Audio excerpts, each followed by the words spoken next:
গত বছরের তুলনায় এবছর দেশে প্রবাসী আয় বা রেমিটেন্স বেড়েছে প্রায় $6.5 বিলিয়ন বা 26%। এক বছরে রিজার্ভ বেড়েছে $5 বিলিয়নেরও বেশি।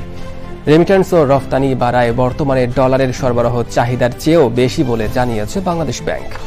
বাংলাদেশ ব্যাংকের তথ্য অনুযায়ী গত বছর বাংলাদেশের প্রবাসী আয় বা রেমিটেন্সের পরিমাণ ছিল $23.9 বিলিয়ন।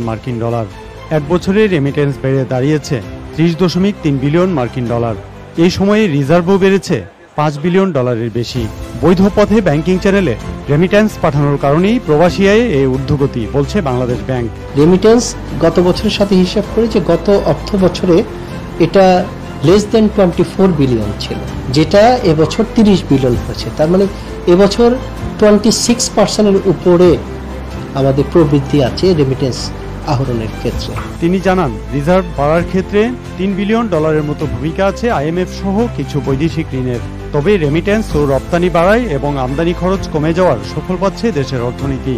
দেশের ব্যাংকিং খাতে সংস্কারের কাজও এগিয়ে চলছে বলে জানিয়েছেন বাংলাদেশ ব্যাংকের মুখপাত্র।